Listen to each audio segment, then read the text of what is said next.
Hi, I'm Jess. Hi, I'm Kristen. And welcome to Rediscover, a space where we engage in authentic conversation about life as we grow through it and whatever comes up along the way. Nothing is off the table here. We talk about the real stuff, the hard stuff, the beautiful moments, and everything under the sun. Around here, we're always rediscovering, sharing empowering stories, and connecting our hearts and minds with every facet of life. We invite you to be part of the conversation as we broaden our perspectives, release limitations, and grow to create our most joyful and fulfilling lives together. So grab a cup of something cozy as we rediscover all the best parts of you and bring a little magic into your day. Okay, ready? Ready. Hi, everyone. I'm Jess. Hi, I'm Kristen. And welcome back to this month's episode of Rediscover. Woo! I'm so excited. It's July. How is it July? We have a lot to catch up on this episode. We had a lot of cliffhangers in our Gemini episode. If you listen to that, thank you, because that was really interesting one to listen back to. It was like a journey. I got a few messages that were like, you know what, this was fun. I'm like, I'm glad you think so, because I was a little insecure about it. No, it was fun. You know, it keeps it real. Sometimes I love consuming content when people just put out something that's like totally not planned and curated. It's just like, this is really what's happening.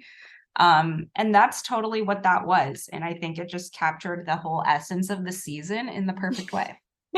Yeah, the chaos of Gemini season. Yeah. But now we're moving into Cancer season. And so let's hope we don't cry today. Yeah, so we're just getting in touch with our emotions. We're just letting all the sensitivities come out. And I don't know if y'all can hear it, but over here, I'm recording outside because there's this like gentle ambient summer rain happening and the birds are loving it. And it's just like this soft pitter patter. And I'm like, how perfect for Cancer season is this weather? It really is. Oh, I just heard them right on cue. Perfect. Thanks, guys. These are not paid actors. They should be. That bird is a paid actor, actually. But I just thought it was like a perfect ambiance for, like, summer can be cozy, right? I think we think of the word cozy, which we love the word cozy here at Rediscover, but we think of it as a wintertime thing, like a fireplace, sweaters kind of thing. But I think summer can be cozy too. I think there's opportunity for coziness all year round. I agree completely. I mean, I've still got my coffee out here. It's also like, 68 degrees here or something, so. Buffalo summers. They're as unpredictable as winter. Truly. Unpredictability all year round, very symbolic of life. Yep, very true. True. Well, and on that note, speaking of unpredictability, let's tie up our loose ends from last episode. Yes. So I think the main one that I really wanted to touch on, and I almost edited this in, but I figured I would just talk about it this time. I was talking about my cat Tig last time, who was dealing with some health issues, and he actually passed away, I think about 2 or 3 days after we recorded that episode, which was really sad. But just to kind of give you guys a little fill in on what happened on the back end, we recorded on Thursday. Friday, I didn't get any updates. He was fine. Saturday night, I called my parents and he just suddenly declines, like out of nowhere. Like, he was pretty stable for a while. And then Sunday, when we had our travel day from La Fortuna to Monteverde, he was really like, that was his last full day. My parents took him outside. He's an indoor cat. So he was walking in the grass and in the sunshine. Like, he had fun, and he was kind of getting to that point. Like, he was a little bit delusional in the sense, but like maybe it was just his soul, like trying to really do his rounds. He was walking into every room in the house, like wobbling, of course, but he like went over to like our basement and the bathroom and my bedroom. Like, he wanted to see every room. I think he just kind of, his soul knew, but my family was amazing. They FaceTimed me in so much. I think I spent like 2 hours FaceTiming them and just, talking to him. Like, I just told him, I was like, it's okay if you have to go. Like, I love you so much. Like, the whole thing, as if I was there. Oh, it was sad. I cried for days. I was just devastated. I'm getting emotional. It's so, I am too. I It's so know, hard. but It's it's so just hard. I think with him, like he was a really, oh my God, of course I'm crying. It's cancer I season. know. But he was just he was the sweetest cat. His personality shined so strong, and he just brought so much joy to our family and just everyone who met him. He's just funny. He had his, his little voice. He had all these mannerisms and these quirks that were so particularly Tig. Mhm. And so yeah, on Memorial Day we had to put him down because he just got really weak, and we actually buried him out back, right?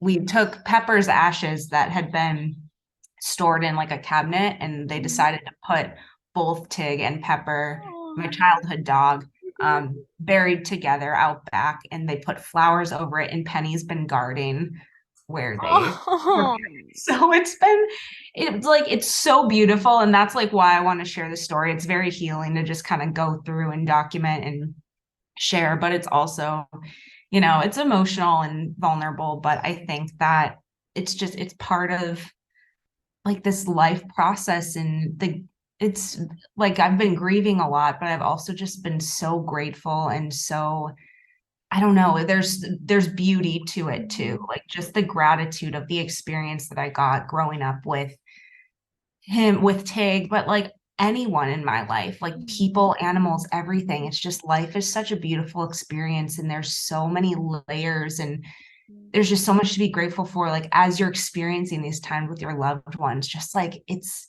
safe to relish in that present moment and just enjoy it, because you don't, like, we only get a finite amount of time, and like sometimes we're thinking about the end, we're thinking about the past, but it's like in the now is when we can really build those new like memories that you'll get to cherish forever, even when things are moved on or long gone. So That was beautiful, Jess. thanks. That was really That's beautifully said. a little tribute to my Tig. He I just, miss him a lot. I know.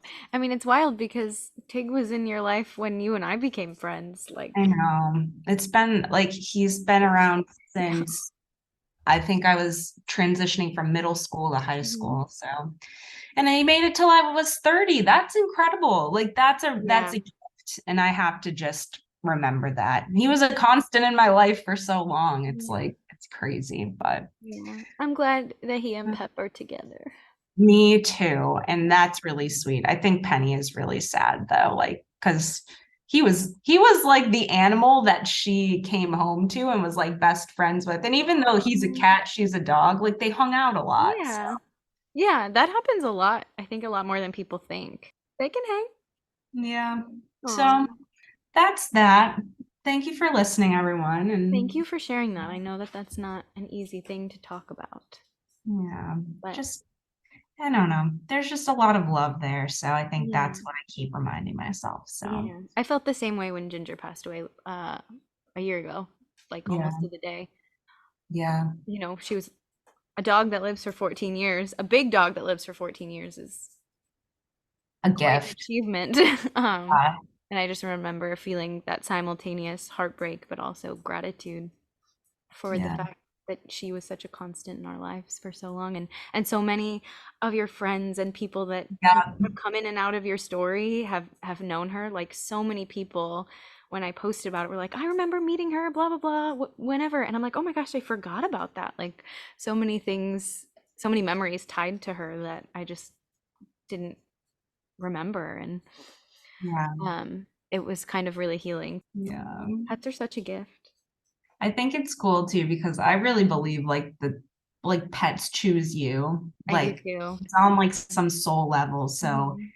I think it's really special. And I think too, when I was going through that grieving process, I was trying to read a little bit more just about people with different perspectives of when pets pass on. But I read this one about this girl was talking about how like animal consciousness is very like grouped all together, but with pets, a lot of times the more love they get and the more like humans invest and cultivate this connection, they develop a personality over their lives. And like the more Mm. defined their personality is, the more love that they were given in this lifetime. And I was like, that resonates so much Yeah. because like that's what I've just kept saying about Tig is like his personality is so distinct. His Mhm. personality is so vibrant. Mhm. And I'm also reflecting on like, how everyone really came together at the end and just like gave him so much love and expressed so much love. And I'm like, Mhm. that's beautiful. Like we were able to give him that love in this lifetime. And I think that goes for anyone and anything, like just Mhm. investing love and like giving and receiving and all of it. Like that's the whole point of this journey Mhm. on this Yeah. planet. And I really, really believe that. Yeah.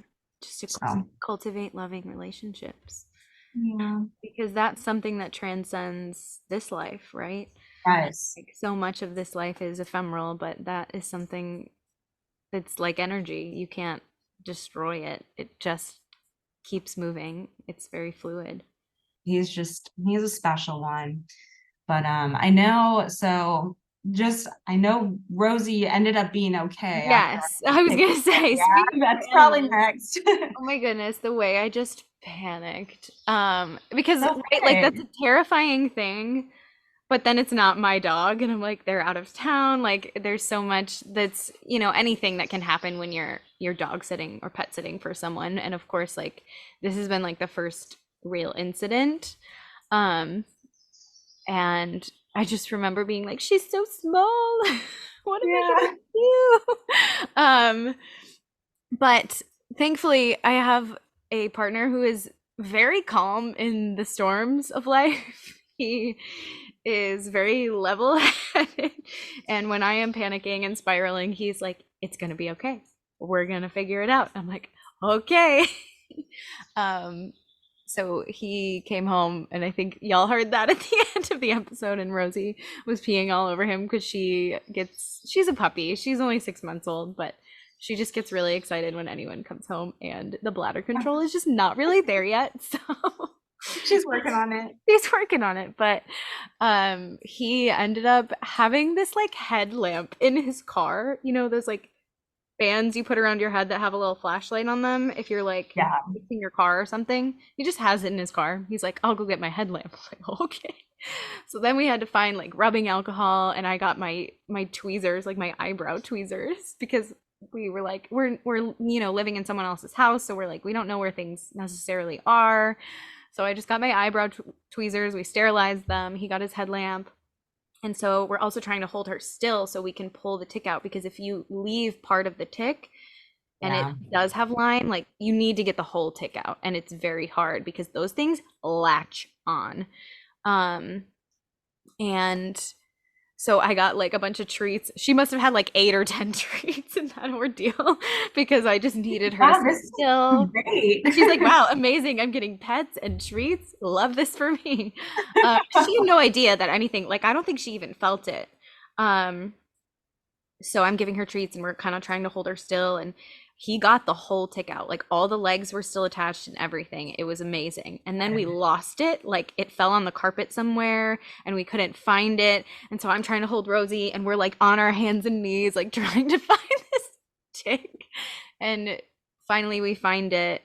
What they used to do would be um like 4 to 6 weeks after the animal is bit by a tick. This is a PSA in case you ever experience this with your pets. 4 to 6 weeks after the tick bite, you bring your pet in to be tested for Lyme disease, and they do some blood work. They used to also test the tick, like you would keep the tick and bring it, and they would see if the tick had Lyme disease. So I thought that was still a thing that we were doing. Apparently in New York State, it's not. I don't know about other states. So we kept the tick. We put it in like a Ziploc. I got a Sharpie and labeled it like tick May 25th or whatever. We just kept that thing in a All bag. of you. Yeah, I was just like, it was the evidence from the scene of the crime. But she went yesterday actually to get her blood work done. So we should have the results by Monday. But all of the symptoms, of Lyme disease, she has none of them. Like she's totally Good. fine. Her energy stayed the same. She did have like a little wound right there, which we just put like a little Neosporin on, like just the same kind you use for humans, just a little less, just until it scabbed over. And then the swelling does not go down for like 2 weeks. And I started to get nervous. So I Wow. called the vet and I'm like, it's still really swollen. It almost felt like there was like a jelly bean in there, like to the touch. Wow. Yikes. And they're like, yep, the ticks just bring up so much fluid. It takes a while for it to go down. So it should go down within 2 to 3 weeks. And it did. But her appetite's been the same. You know, her energy's been great. She hasn't shown any signs or symptoms. So we're hopeful that the test will come back negative and she will be a-okay. She was very brave. Very brave. And I was very panicked, but it all worked out. And we just try to do, just do the next right thing. So Yeah. but she had a great time at summer camp with her cousins Cooper and Ollie, all in all. And then we took Yes. her to get a puppy ice cream sundae like the next day. She deserves She it. deserved it. So Oh she's my God. okay. Everyone's Good. good. Good. Yeah. Glad to hear that update. Yeah. I know I heard bits and pieces, but it's nice Yeah. to have a full story. Yeah. And I hope that helps anyone if they experience that, but definitely get the tick medication for your pets because Yeah, that's very educational information for if pet you owners. if you live somewhere with, like we have very wet springs here and a lot of wooded areas, deer ticks are very, very common in the Northeast. So if you live in the Northeast and you are getting a dog and that dog likes to roam around outside, which most of them do, you definitely need flea and tick medicine, which they usually can't start taking right away. I think it's 6 months old they can start. So we started her right at that 6 month mark. So she will be a-okay. That has Right. been the pet care corner of Rediscover. There you go. Moving on. Were there any other cliffhangers? I can't I remember. was trying to think. We talked about Little Mermaid, Yep, which we I'm did. assuming you still haven't seen. Now, I am going to do a major movie catch up when we get home, where you might even get the AMC stubs or Oh, A-list thing just to love catch up that. for a couple Love months. that. Yeah. It's a lot. Like I haven't seen Guardians yet. I haven't seen Little Mermaid, Barbie. So hyped for Barbie. Oh, very hyped for Barbie. I also have not seen Guardians yet either. Yeah, I gotta catch up. We started watching the Nick Fury Marvel series on Disney Plus last night. It came Oh out yeah. How did you today. feel? Did you watch it? We watched the first half of the episode. I wasn't hooked. Okay, so we got through the first episode. You need to watch the end because something very insane happens. We watched it right before bed, which was a bad idea because the end of the episode happened and this like earth-shattering thing happens and I'm like, "Hold on." Because I am like a Marvel fan from the Agents of Shield days, and if you Right. watched that show and like the original Avengers and everything, there's just something that happens that like really ripped my heart out and I All right, wasn't well, ready I or watched. prepared. And then I was very mad. And then I was like, I can't go to sleep right now. I'm so upset. I can't calm down. Oh my gosh. So Okay. Well, then we'll finish it because we yeah, fell asleep and I was like, this, I don't know. I really want to love the Marvel shows and they just could be so much better. I I just, agree. the acting wasn't even that good. I was No, like, I agree. what's going on here? And we had Amelia Clark and what's her name? Queen from The Crown. Oh yeah. Who is oh my gosh. I'm forgetting her name. I forget her name, but yes, I know. I saw her and I was like, wait a minute. I know I it's know amazing. you. Um yeah, I agree with you completely. I mean, again, we watched the first episode. I don't know if we'll keep going with it or not, but we were just like, oh, we'll watch this episode and see. But then this major thing happened, and I'm like, okay, now I feel like I need to watch the next one to see like what happens Right. now. But yeah, I I'm feel in, the same way about the Marvel series. there's potential. I thought WandaVision was the best. Yes, I agreed. was really excited for Loki. It started well. It kind of tapered at the end. I think they're doing a second season though, so I'm praying it's good. I don't Yeah. know. I think the Star Wars ones are just so much better overall. I just think consistently, there have been some that have been like a little meh with Star Wars, but I think they're consistently better than the Marvel ones. But Yeah. we were going to start watching The Bear, and then Anthony got home from work and was like, "Can we not watch a show about opening a restaurant right now?" And I was like, "That's fair. That's fair." They're like they're asked Yeah. But for I'm very sure. excited because I loved the first season of The Bear. And, you know, the ending of the first season, a lot of people were like meh about, but because it felt like a little bit of a Disney ending. But my Yeah. Disney heart loves a happy ending. Well, speaking of like movies and Marvel and things, the only other cliffhanger I forgot we had was Steven's ear infection. Oh, yes. Yeah, so just updating quickly on that. Well, we had a lot of like health issues I last know. time with like other people, but This or is not a pet. HIPAA violation. No, this is, we have consent. But so Steven recovered thankfully from his ear infection, but it took a solid 2 weeks. Oh, Full antibiotic, full eardrops, the whole thing. yikes. So yeah, so this is just a PSA. If you're going to not just Costa Rica, but anywhere where you're swimming, there's little waterfalls, hot springs, the whole nine. Like it's just something to be aware of. Make sure that Yeah. your ears are dried out because Yeah.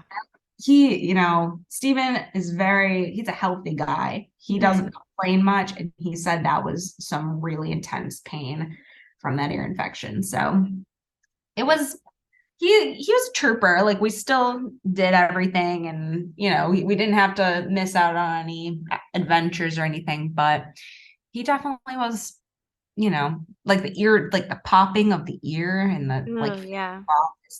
it's an uncomfortable feeling. Yeah. So that's that update. Present day. So catching up on the present day, where do Yeah. we even begin? Oh, I don't know, Jack. But I've been thinking about this a lot, and I've thought of like not a way to spin my news, but like here are all the reasons why this is a good thing kind of thing. That's So I great. think I can spin my stuff in a positive way, but do you want to talk about your way more fun existence right No, let's do yours first, now? and then because that's more to digest, and then I will present Okay. some lighthearted Okay.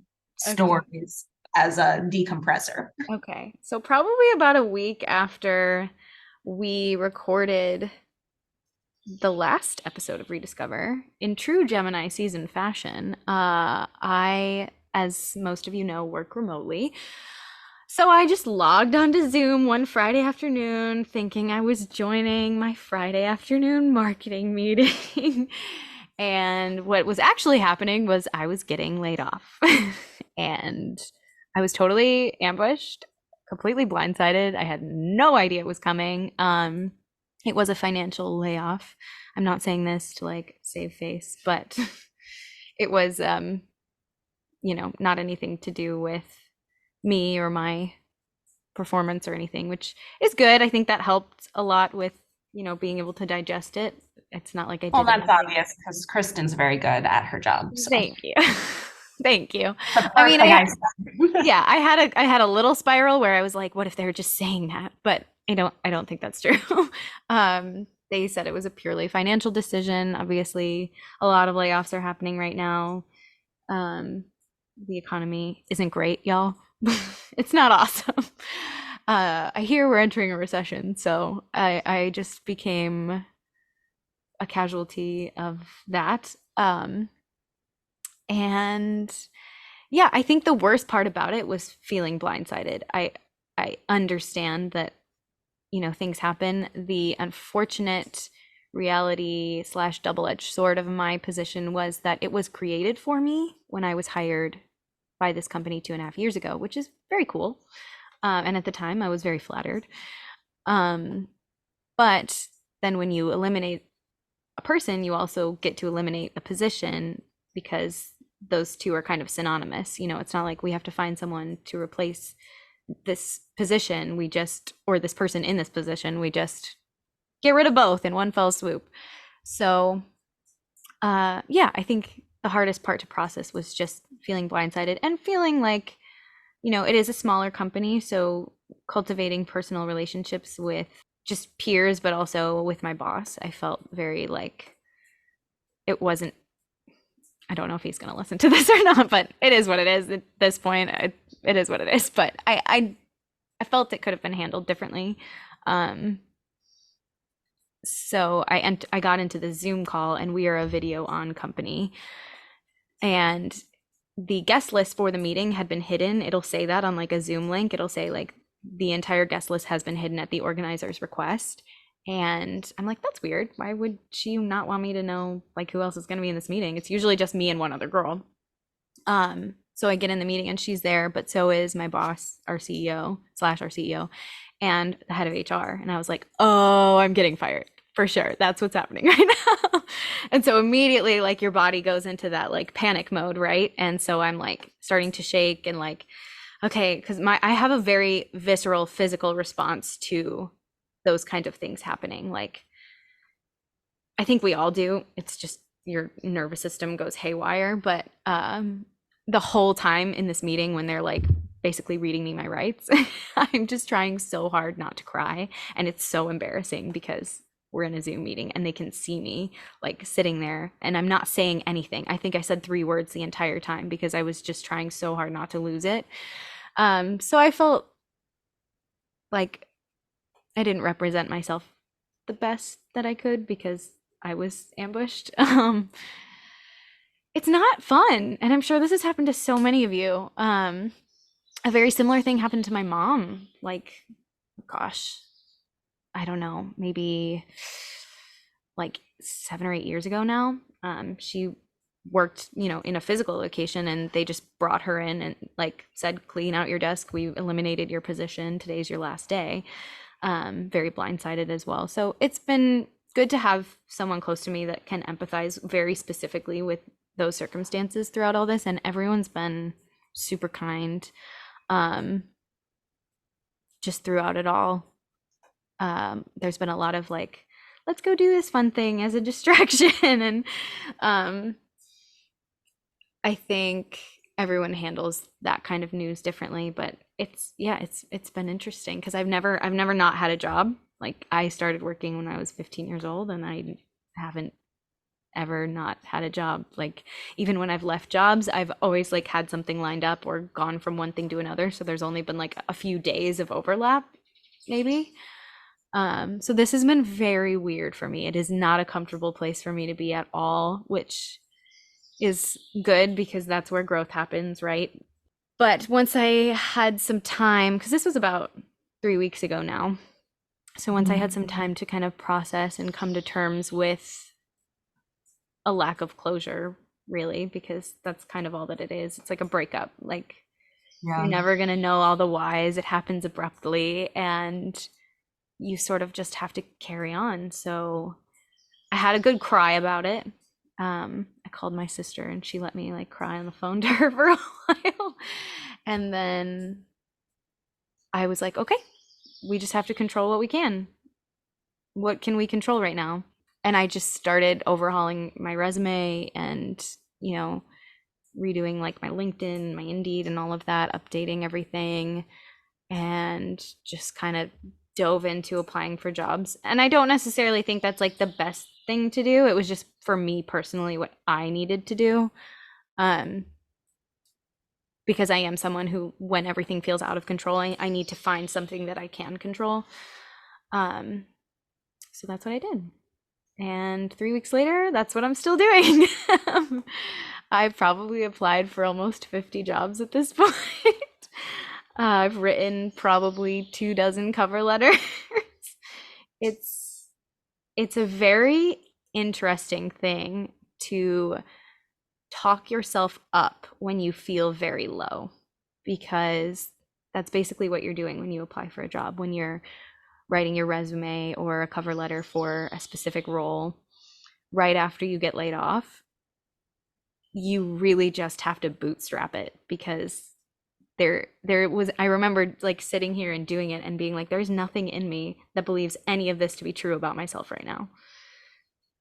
And you just kind of have to separate yourself from it, like pretend you're doing it for somebody else or something. Because that's a good approach. There's no other way around it, because if I had, I think, let that like inner critic get too loud, I just wouldn't have done it. And not that any of those things have been fruitful yet, obviously, because I don't have a new job yet, but I think it was important for me to like just keep on keeping on. And I think if I would have let myself sit with that for too long, I would have spiraled. But again, it just depends who you are.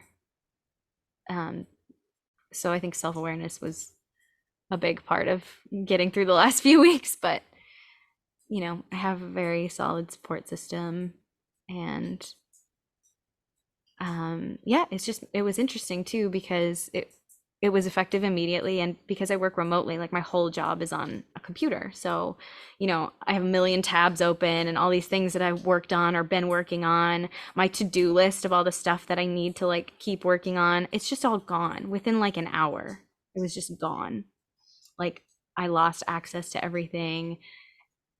I like deleted my to-do list. I was like, okay, I guess my calendar was like wiped, everything. It was weird.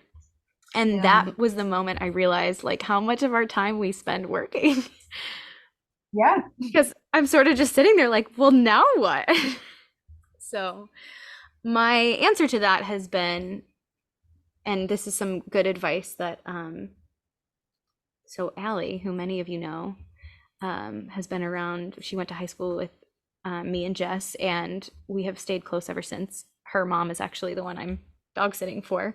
So she works in HR, and a friend of hers like works in recruiting, and so they both gave me a lot of advice. Her friend, who I met through like the wedding, bachelorette, bridesmaids, all of that, and we all became friends, she offered to look over my resume and my LinkedIn and give me tips and advice, and she spent like a weekend doing it, which was super kind. um but she sent me an email with like a bunch of tips and pointers and things, and she was like, you know what, like you've got free time for the first time in probably a long time, and that's a gift. So don't spend 10 hours a day just staring at a screen applying for job after job. Spend a few hours a day, like applying for stuff that you like, but don't take the first job that comes along unless it's like she said, a unicorn job, like oh, this is so perfect, I can't possibly pass this up. Like really be discerning and wait if you can. And so I'm just trying to kind of take the pause and identify like what I need to learn from this little season, however long it might last. I think the uncertainty is the hardest part for me, and for most people, I'm sure. How long am I going to be unemployed? Is it going to be a month? Is it going to be 3 months? I don't know. But that was, I think, really good advice that came like kind of right at the beginning, and I've been trying to take that to heart. So it's been interesting.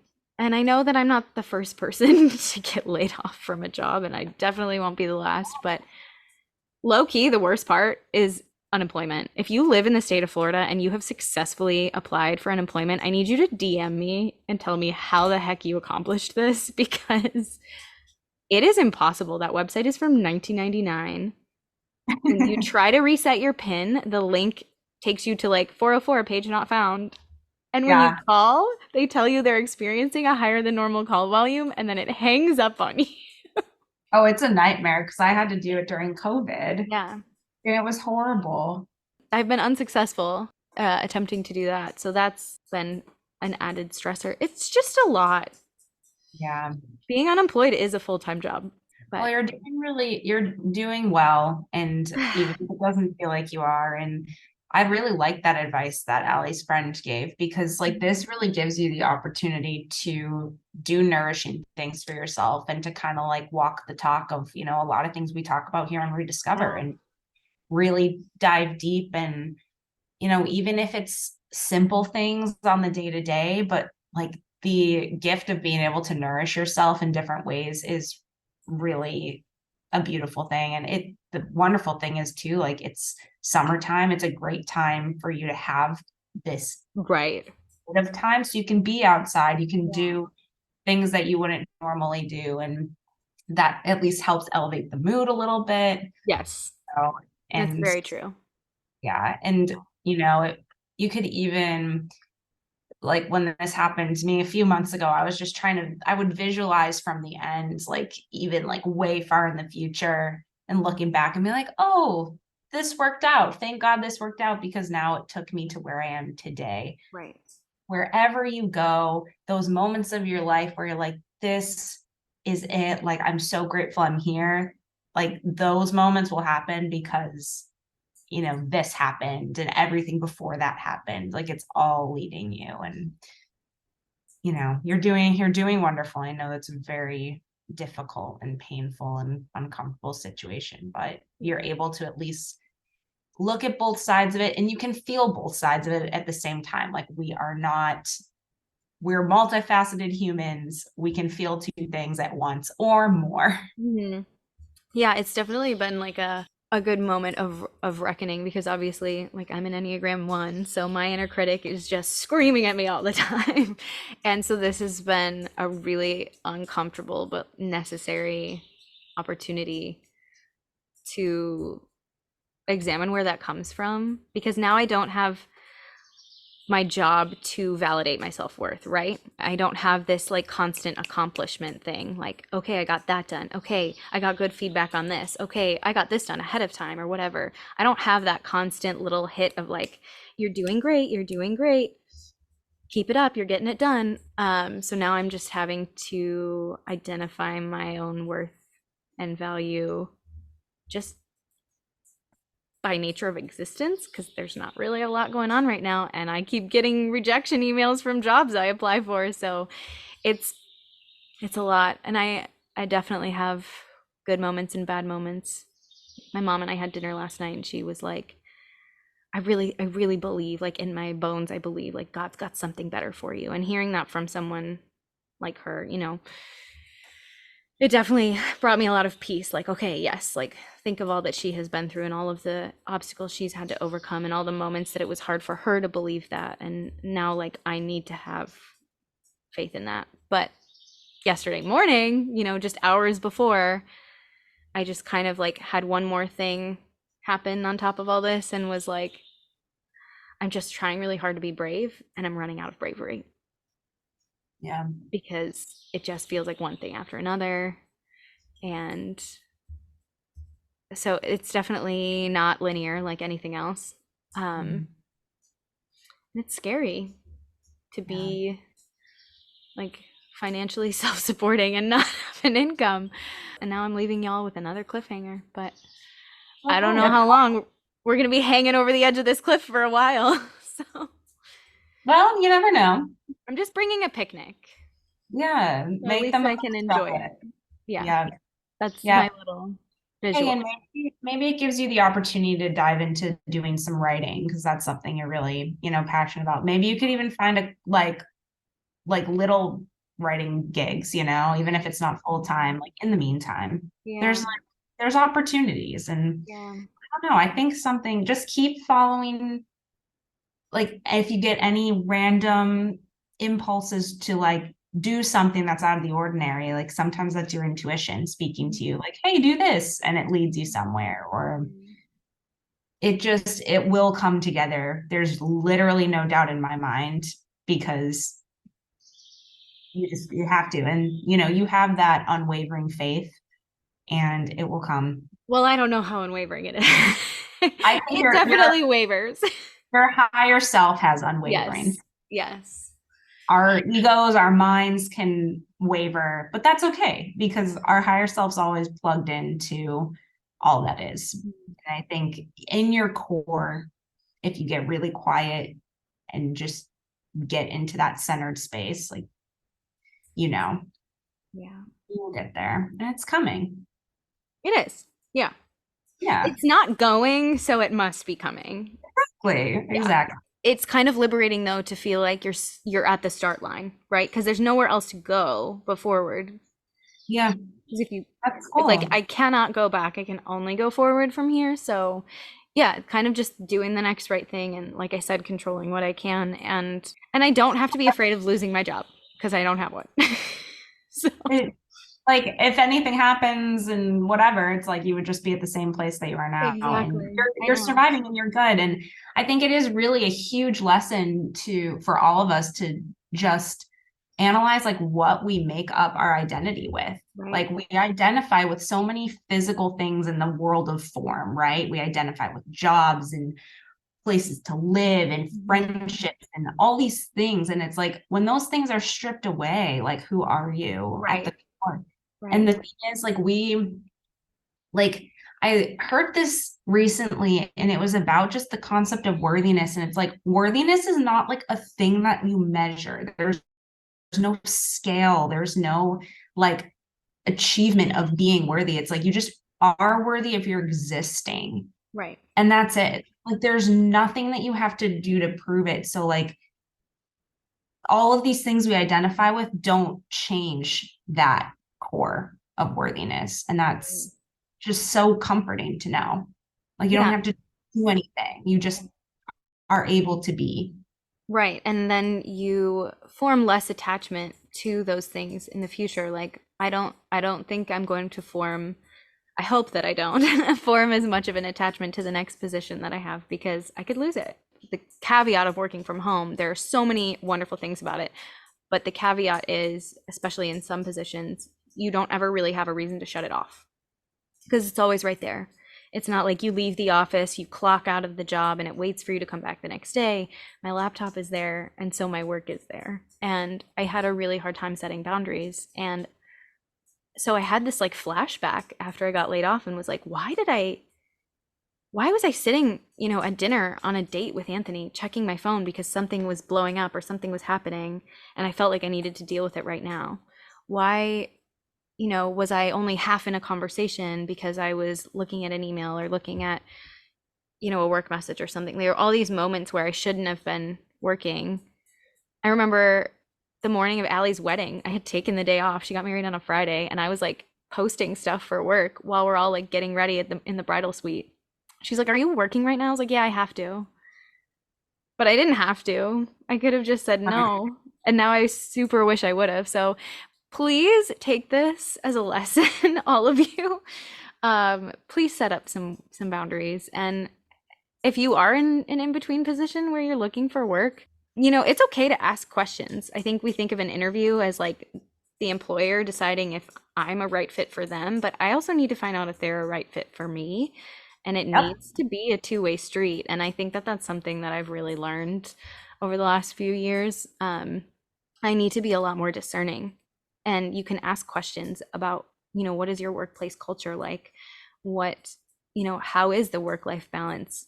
And you can ask those questions in ways where you elicit a genuine answer.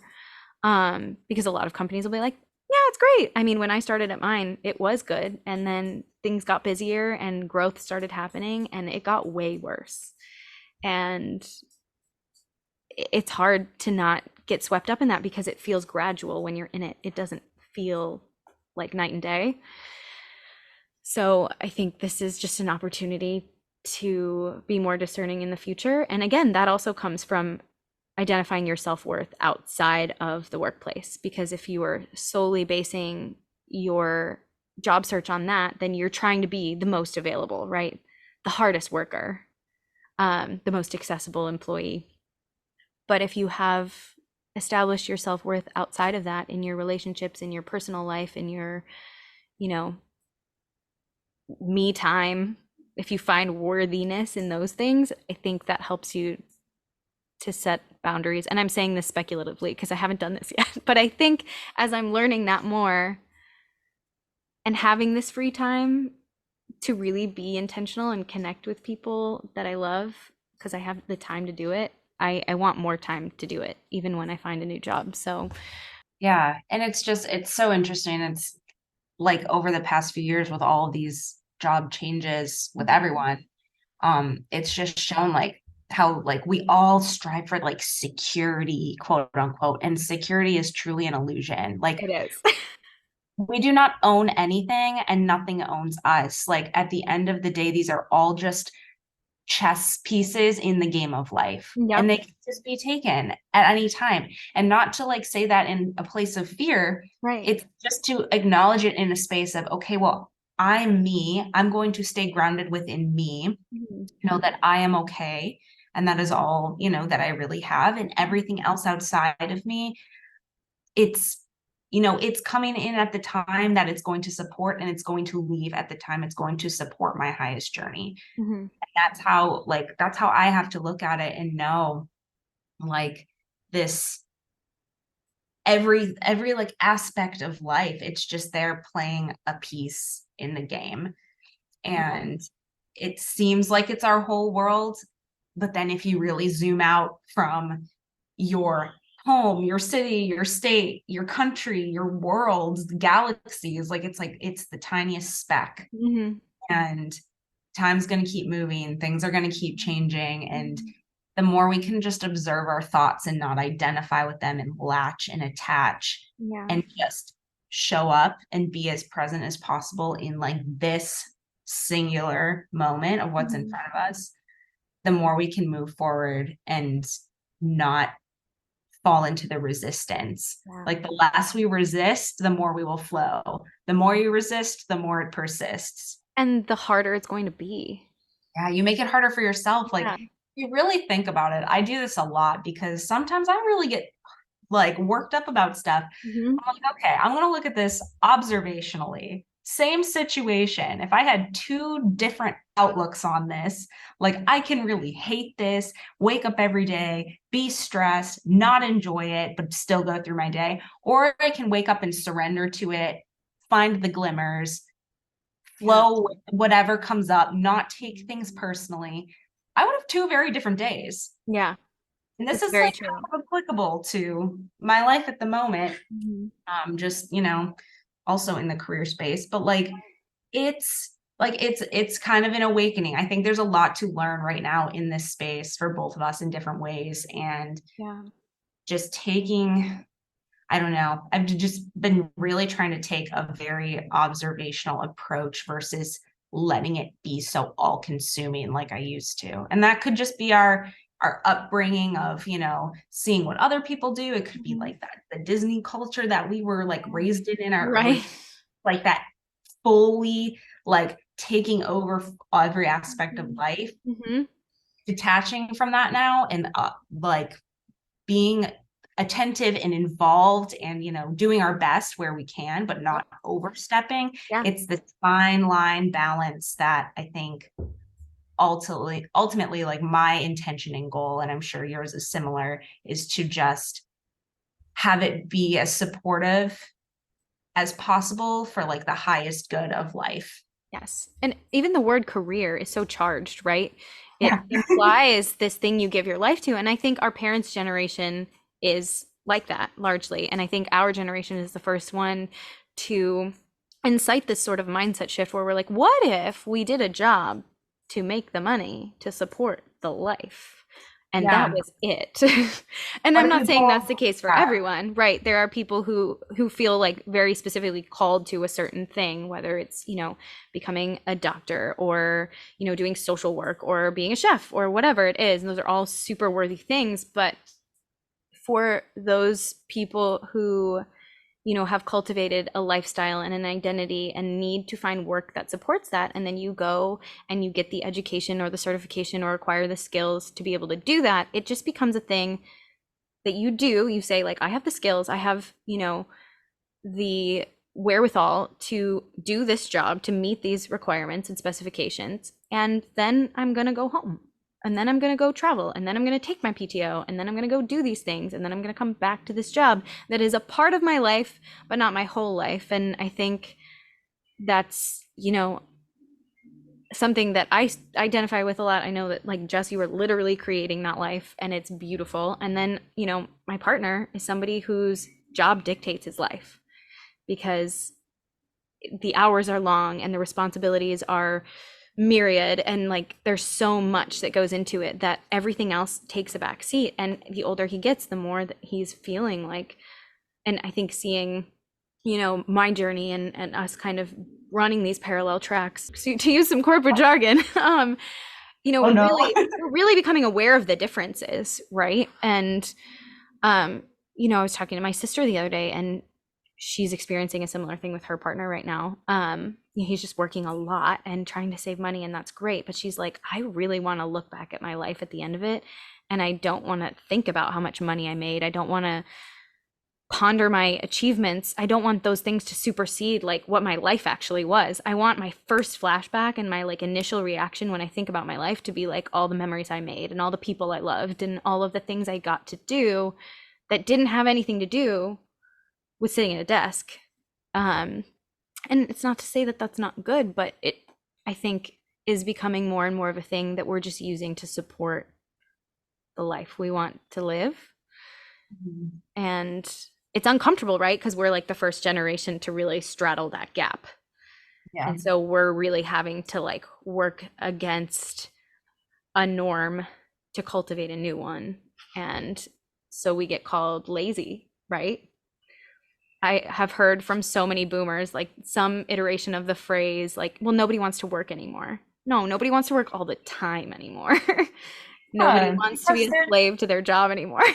well, because there's so much fulfillment in providing service, Hmm. right? Like there's so much beauty in being able to uplift others and provide a service and help something grow and, contribute. Like that's part of being a human being is like that wanting to belong and like provide contribution and, better things. And I think there just needs to be environments to cultivate like that ability to do those things, but also have it not be all consuming to where you lose yourself. Like I think we are just the first, like you said, like I think we are one of the first generations to really just question the perspective and question where we're placing our priorities because thankfully, like I'm very thankful to past generations and our ancestors, like they've built up a society in a situation and I'm not going to speak for the whole world because this isn't the case everywhere, but Right. they've done a lot of hard work to provide better environments for future generations. So now that we are in that space, how do we continue to cultivate that and create that and form that in a way that we can create even better and better and better ones for even more future generations? But then we can't go and blame future generations for wanting, for embracing this Mhm. better environment that's been created. Right. Right. Yeah. Embracing And the change. yeah, Yeah. and I think it's just shifting the perspective of like the role that money plays versus the lifestyle because there's just so many beliefs too. It's like, oh, like if I had unlimited money, it would change everything. Well, yeah, obviously, like duh, right? Mhm. But if you really look at it, like take that out of it. Like money is a resource, right? It's a Mhm. frequency, it's an energy to get or to exchange something for a value of something else. Yeah. So if you can really look at, what you want your lifestyle to be Mhm. and how you want to create that, like what somebody's lifestyle over here might look like and somebody else's over there, like they may want two very different things, but they may feel just as fulfilled. You know what I mean? Like you could be maybe somebody wants a lifestyle where they're living in a van and driving around the US, Yeah. or maybe you want a 4-bedroom house, but you're still going to feel the same fulfillment because that's just what resonates with each person. Right. And that requires a different amount of resources. So Yeah. it's okay to not just be like chasing this goal and like just questioning like do I really want this for me or do I want this because everyone in society says we need to achieve these things and hit these numbers and Mhm. do. And this is such an American perspective, right? Like, Oh, let me tell ya, yeah. yeah. Well, my mom and I were talking about like a work day in Italy yesterday, and I'm telling her how it goes. Like, because Anthony's father was talking to us about it on Sunday. I'm like, well, everything closes at lunchtime, and then everyone eats a big lunch and takes a nap, and then comes back to work for a couple hours, and then the day ends. And she's like, what? She blew her mind. I'm like, yeah, Yeah, this is literally how the other half live. when we were there last year, we had to plan our meals around that Hmm. because people took the time to like go, take a break Hmm. during the day, and they wouldn't be open like, for I think it was like from 1 to 3 or one to Yeah. four. Like you can't go anywhere because Yeah. everything's closed.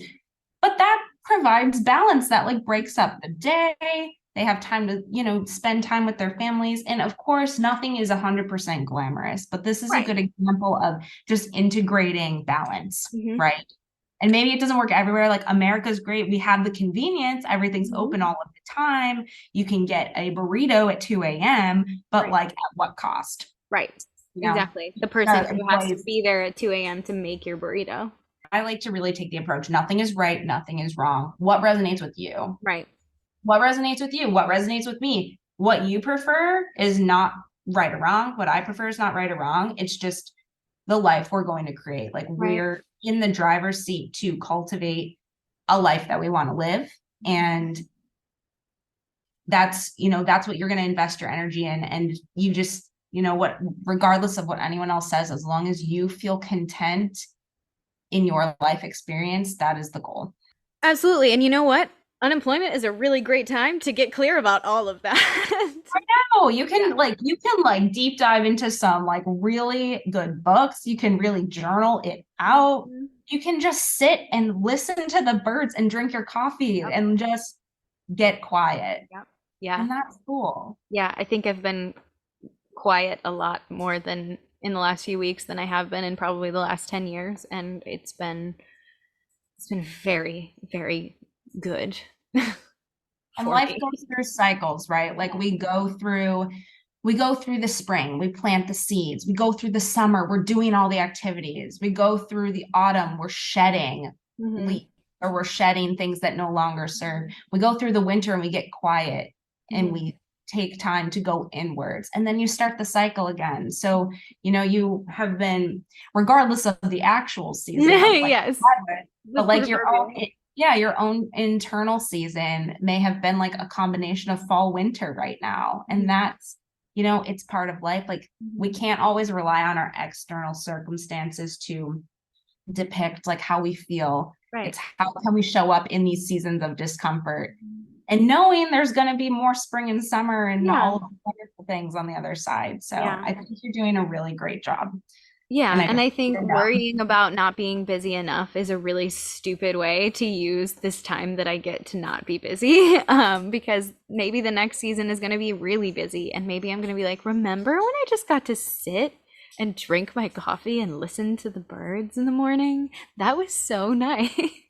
Yeah. So So enjoy it. I don't want to miss out on this, whatever weird and uncomfortable season it is. It's also brought a lot of gifts and a lot of joy. And so I'm just choosing to focus on that as much as I can. That's not to say, again, that there aren't harder moments, but you Yeah. just get to choose what to focus on and control what you can. And that's the takeaway. You get to choose what you are conscious of. You get to And choose your that own adventure. I know. And it can be the same situation and a totally different focus. What did you say? That was potent. That was potent. I think I think that was a really good conversation and recentering moment. And I'll be excited to see how things springboard from here. But not rushing through the process because for some reason it's all intricately planned. Yeah, I will keep you all posted. Like I said, I don't know how long this cliffhanger is going to last, but I'm bringing a picnic. Well, and yeah, we can visualize future rediscover episodes where you can, share your good news. So Very it's good. inevitably going to happen. Yes. So Okay, well, enough about me. You've been living, Jess.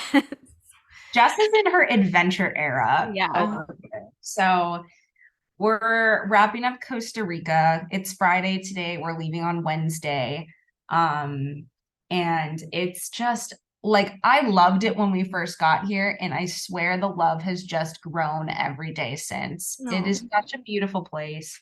Every city that we've decided to home base in has been so unique in its own way. It's like it's hard to pick a favorite Mhm. because every time I go to a new one, I'm like, oh, this is my favorite. This is my favorite. But the one that we went to before this, I just need to mention this.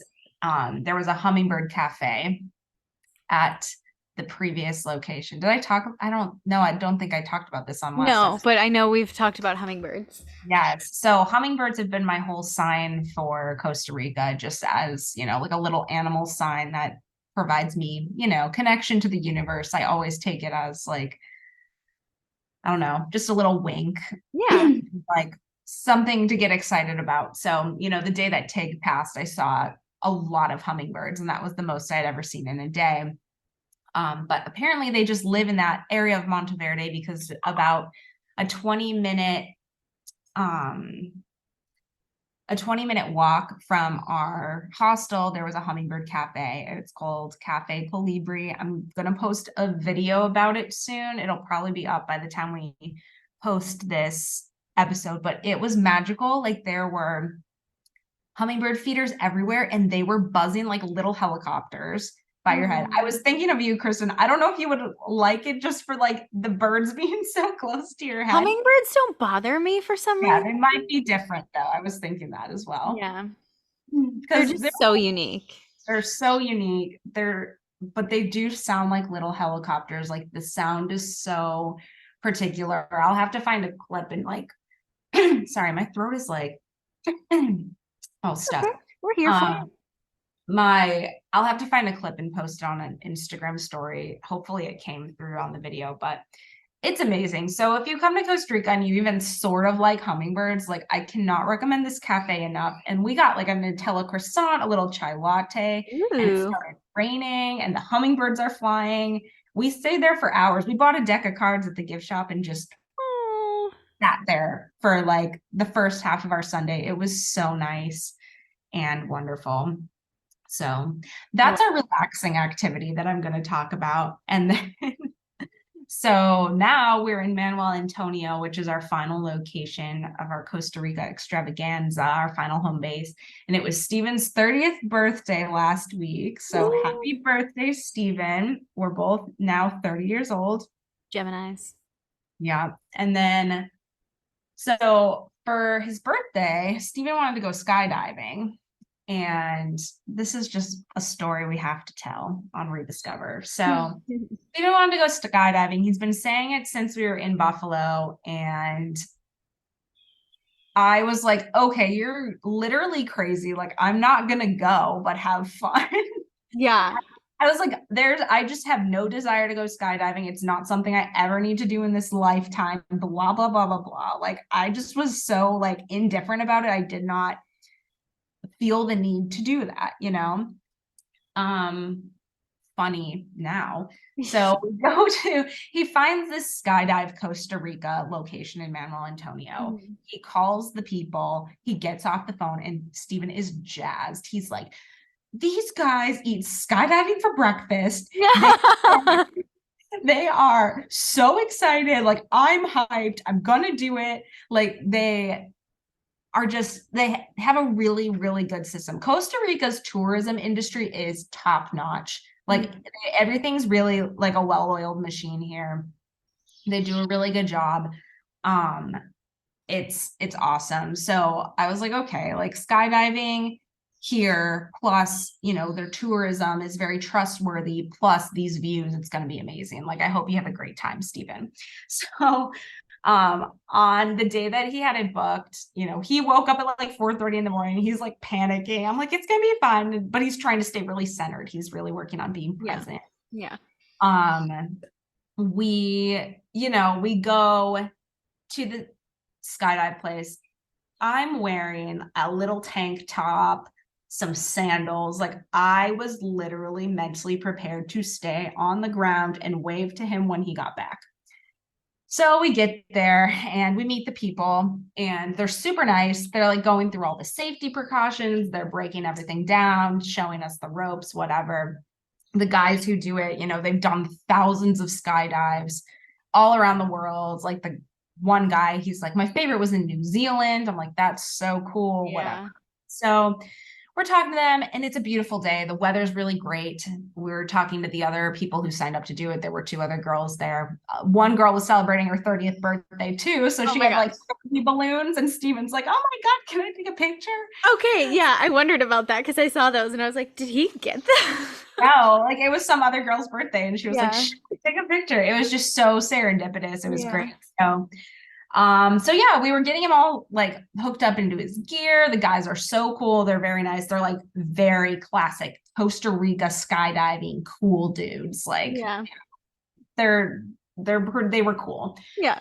They were talking to us and going through the safety precautions, and they kept asking me, like the girl at the front desk and the guys, they're like, do you want to do it? And I was like, no, like I literally don't want to do I never want to go. Like, I don't, it's just not, I don't need to do it, whatever. So they start talking to me, and they're like, listen, we have one more spot available. Do you want to go? And I was like, okay. I was like, I'm looking at the situation. I'm in a very like safe, trustworthy location. These people are awesome. It's a beautiful day. I'm in Costa Rica and it's going to be beautiful up there. And I'm like, if I don't do it today, am I ever going to do this in my life? So within 10 minutes, I was like, fuck it. Let's go. Let's Like, go. let's go. That should be the title for this episode. Yeah, fuck it. Let's go. Put the gear on.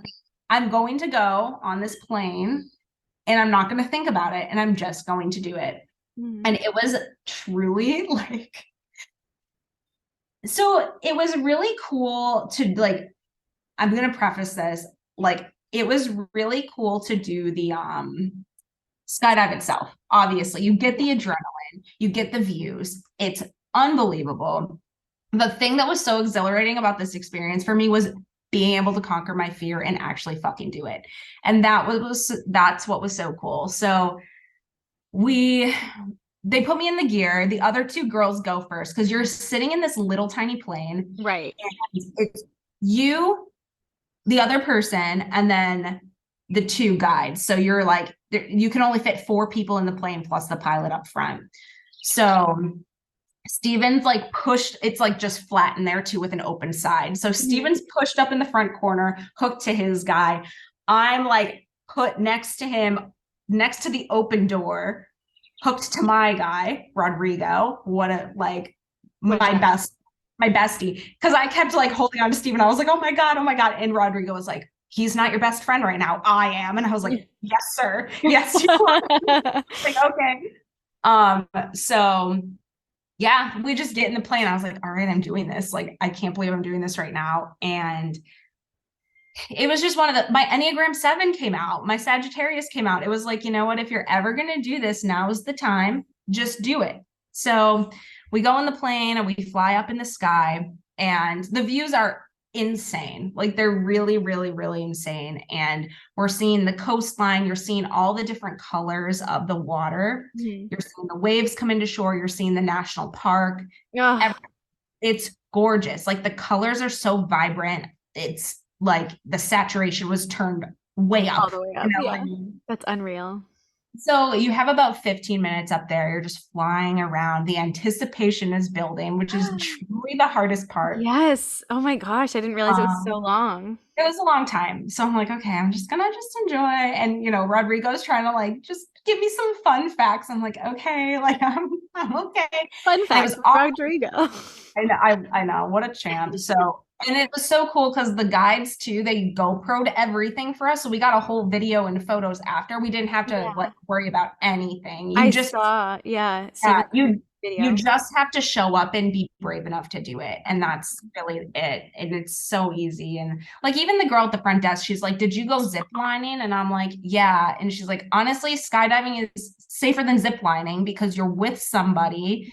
You have backup parachutes that are going to go off whether or not the guide like pulls it. Like it's, you know, there's multiple layers of safety. And I was like, okay, that makes me feel better. So that makes me feel better too, because I've always kind of been like where you were about it. Like I'm kind of indifferent to this. It sounds like terrifying. I'm not afraid of heights, but like I am afraid of falling, I guess. Yeah. So I'm like, I don't know if I love the idea of doing this.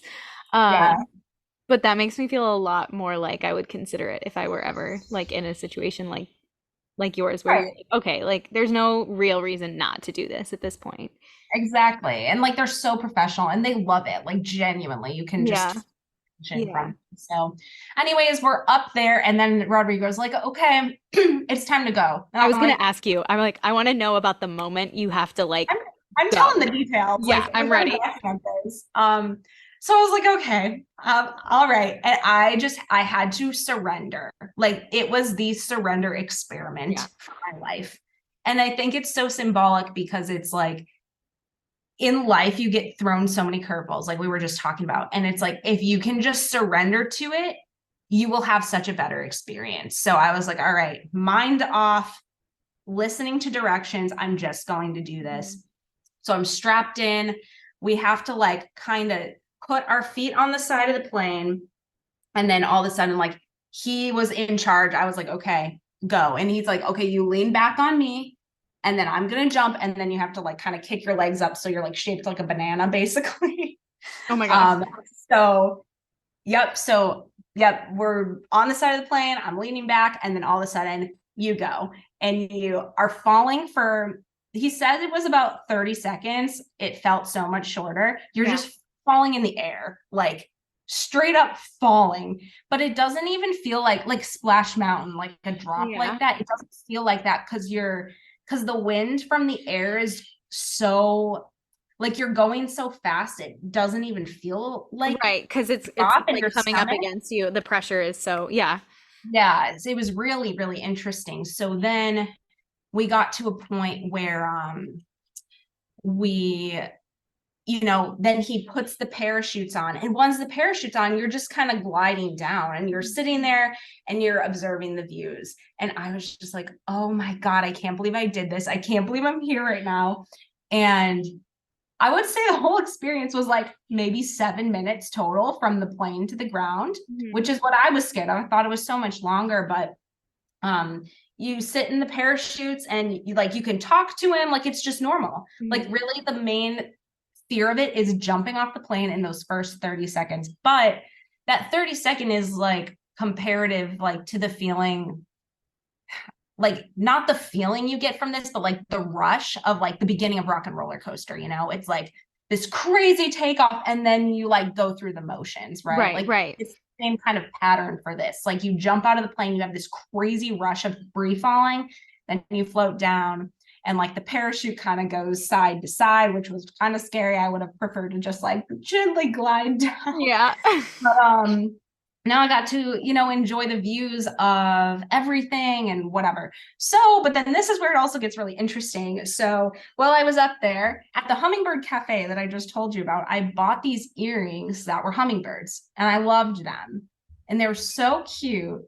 And I lost one in the sky. Like, it fell out of my ear. I didn't see it fall to the ground or anything, but I just was like, I just lost my hummingbird earring. And it was from Monteverde, which was, a 3-hour journey away.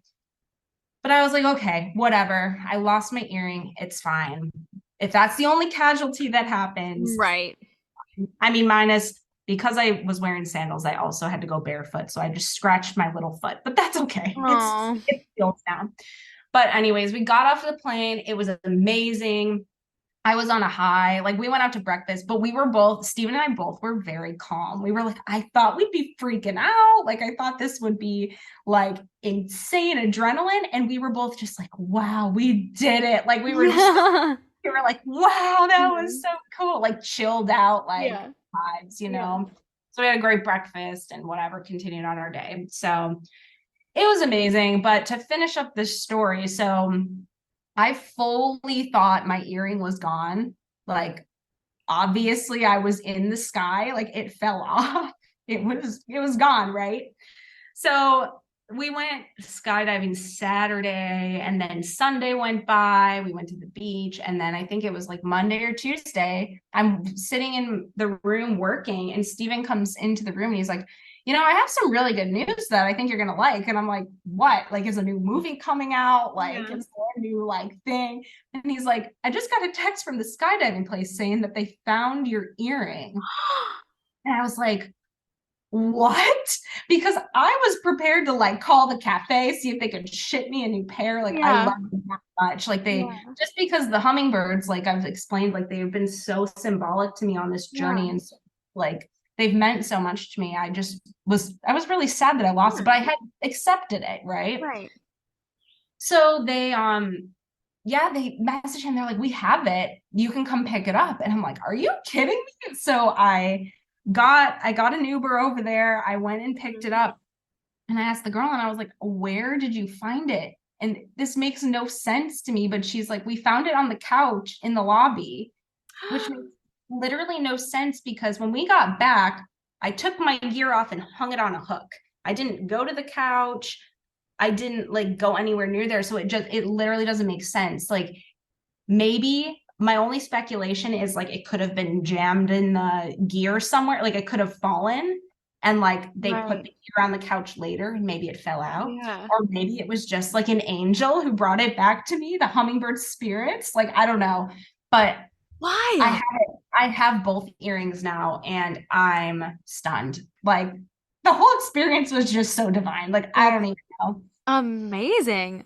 Well, also, Yeah. like, my thought was, like, how did they even know they were yours? Did someone, like, Because, compliment them or well, something? because I told Rodrigo, I was like, I lost my earring. I'm so sad. Like, that was Oh, a hummingbird earring. And I like, when I wrote a review after, I was like, make sure to take off your jewelry. I lost an earring. So yeah. that was, so they knew like I had lost it. Yeah. Um, Updated review. I know I should be like, they found it, but Yeah. the insane thing is like I lost it in the sky. Like I was thousands of feet above the ground when I Mhm. lost this earring. Like, how did it get back to me? Yeah. Like Yeah. I That's so wild. when we were at the beach on Sunday, I told Steve and I was like, you know what, maybe the hummingbird earring fell and like made it to somebody else who needed it more than me. Like maybe that was Oh. their sign too. Like I literally was so like I accepted that it was gone. See, this is how you manifest things. You have I to know. detach. I gotta tell Amy this story. Yes, she's gonna love that. That's so wild, but Yeah. so cool. And I love that that was just like the perfect way to round out Oh my that God. whole adventure. That's so cool. Yeah. Yeah. So I'm glad I got to like audio document this Yeah. because honestly, too, like again, like the biggest takeaway for me was like I am able to surrender and I am able to conquer fears. Like if I did that, I really believe that like I can do anything that I really, Right. set my mind to. And I think that it just felt very empowering. Right. Because that's all these life experiences are, whether they're super positive or like negative, like losing your job or deciding to go skydiving. Like it's another thing that you get to say, like, I did that, I can do this. I faced that, I can face this. Like when life continues, like you said, so you can just observe the experience, like observe the thought. Yes.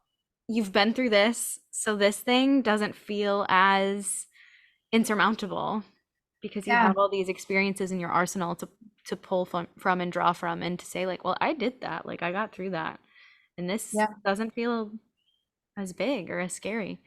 It's so Yeah. cool. It's so cool. I'm so glad you went. I honestly saw the video of Steven or whatever, and I was like, oh, that's cool. Like, I'm sure Jess just like hung back, whatever. And not to Right. like say that I assume that of you, but I know that like we've been in similar mindsets about some of like the more daredevil-y stuff in life. Right. And then I saw the picture of you and I was like, I literally like elbowed Anthony. I was like, holy shit, she did it. Yeah.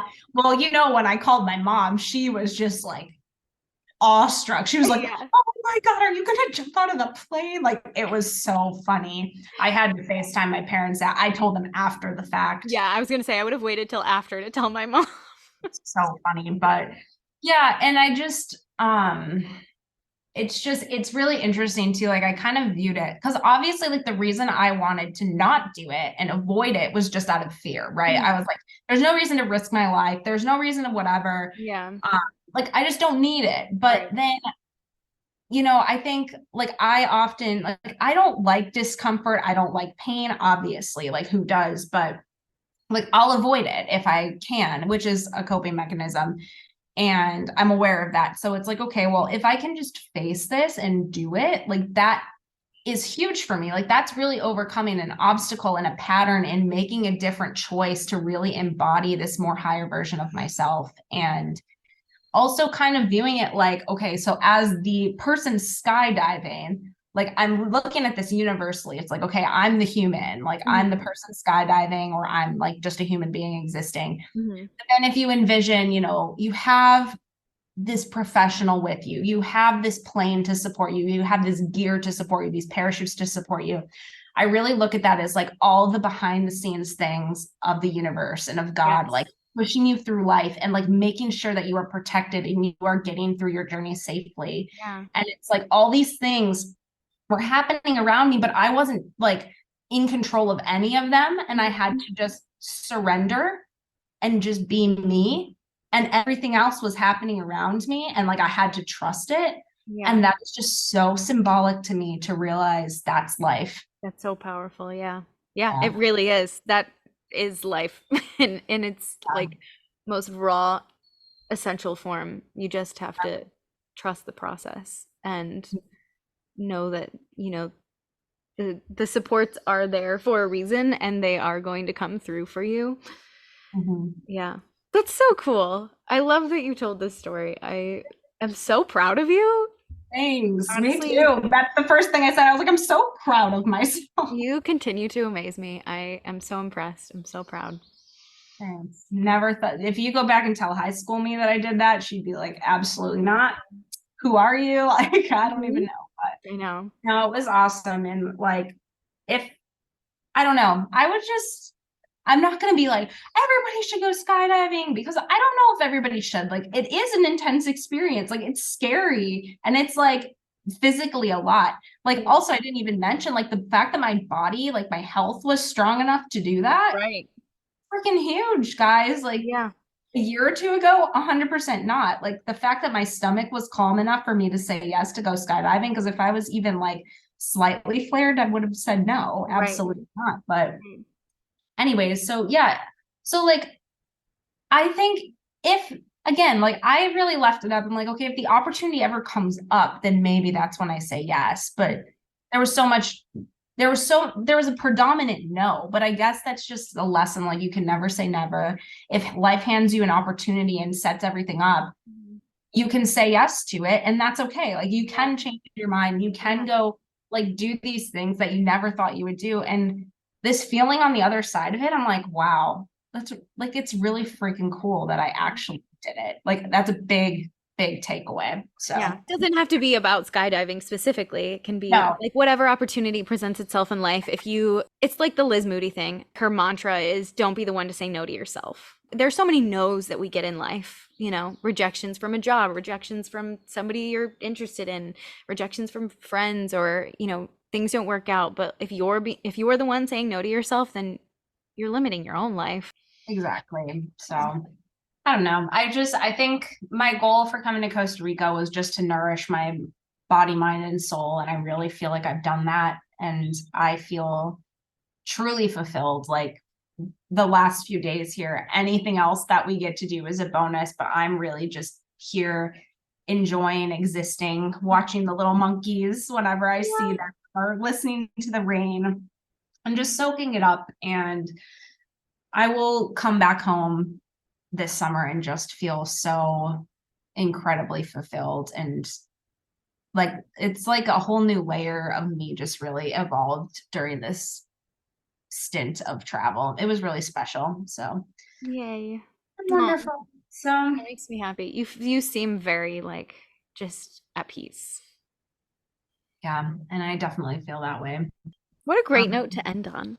yes, I it love really it. is. So thank you guys for listening. I hope that you are, enjoying the transition into the summer season and that you just love and embrace all experiences, no matter what you're doing, wherever you are. Um, Being open to both the comfortable and the uncomfortable. Just Mhm. know that sometimes on the other side, there's a lot of reward. So Yeah. Yeah. And there's some beauty in the uncomfortable, and I'm learning that, and I hope lessons. yeah. Yeah, I hope that this season is one of new experiences, but also clarity and like we said, like detaching and surrendering and saying, "Fuck it, let's go." Okay, let's Fuck it, let's go. go. What a great summer mantra too. So much Yeah, room for adventure and new experiences and new memories, and that's part of the reason I love summer. I always feel this like heightened sense of like anything can happen, and yeah, I just want to lean into that. So yeah. Well, on that note, thank you so much for listening. We love you guys so much, and we will talk to you next month. Leo season. Oh boy. Oh boy. I need to research more Leo information because Mhm. it's actually one that I need to get more familiar with. So, Yeah, there you go. A goal, a plan. We will see ya next time, and we will be together, I think, yay! to Yeah. record in person. So that will be fun. Yay, I'm I excited. also am laughing that rediscover has turned into like all the zodiac I signs. know, but like it's a I love good it. because we're doing these monthly episodes, it's a very good like It's perspective perfect. transition. Yeah. I So love hope you're it. all here for it. Enjoy your cancer season, all of you. I have a soft place in my heart for the cancers, so And embrace those emotions. Mhm. All right, and we will talk to you next month. Bye. Great. Perfect. Outro, take 1. Thank you for joining us. Oh, hold on. Outro, take 2. Thank you for joining us for today's episode of Rediscover. If you haven't already subscribed, hit that button and join the Rediscover fam. Come back on the first Tuesday of every month for brand new episodes. If you're like us and you have opinions about everything, leave us a review on Apple or Spotify. Your positivity inspires our creativity, and we love hearing from you. Follow us on Instagram at JessicaFaye508 and positively.Kristen. And check out Jess's blog at theroadjusstraveled with 1l.com. Until next time, we'll talk to you soon. Bye!